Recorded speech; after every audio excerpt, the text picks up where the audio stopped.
के बदन खुलासे करे, सुन स्वामी परवीन, दास गरीब मनी मरे, मैं आजिज आधीन।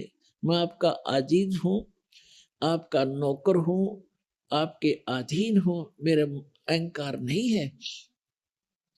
और फिर क्या बताते हैं, ए स्वामी सृष्टा में और सृष्टि हमारे तीरे, दास गरीब अधर बसू, मैं अवगत सत कबीर।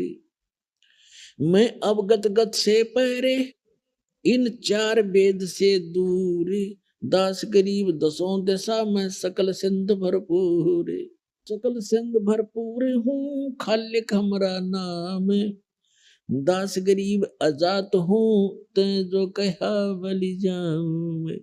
कोटि कोटि सिजदा करे और कोटि कोटि प्रणाम, गरीब दास अनहद अधर, हम पर से तव दाम। कोटि कोटि सजदा किया, कोटि कोटि प्रणाम। ये भगवान सामने बैठा जिसने खोज रहा, सारा जीवन न्यौछावर जिसने कर रखा, और सामने जैसे सर्प न मणि पा जा, निर्धन न धन मिल जा, भूखे न भोजन मिल जा, ऐसी सती थी रामानंद जी की होगी। और क्या कहते हैं, कोटि कोटि सजदा किया और कोटि कोटि प्रणाम। सिर पटक दिया महापुरुष ने, उस जिसकी खोज कर रहा था वो आप पे आ मिला। कोटि कोटि सजदा करे और कोटि कोटि प्रणाम, गरीब दास अनहद अधर, आपकी तो अनहद जिसकी कोई सीमा नहीं ऊपर, और हम पर से तव धाम, हमने आपका वो धाम, आपका वो स्थान देख लिया। बंदी छोड़ सदगुरु रामपाल जी महाराज जी ने हमें जो नियम बताए हैं, उन नियमों का सख्त तरीके से पालन करना चाहिए मरते दम तक। तो वो नियम क्या है? देखिए, हम मानव हैं, यही हमारा धर्म है।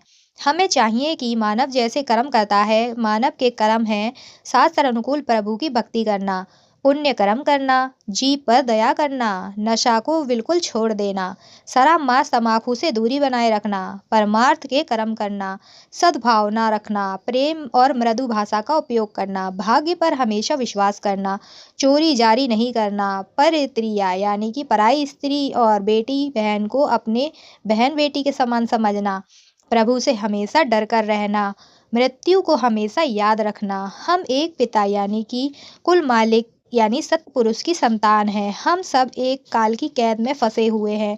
ये बातें हमेशा हमें याद रखनी चाहिए, और इन बातों का जो पालन करता है तो वह वास्तव में भक्त यानी कि धार्मिक व्यक्ति है।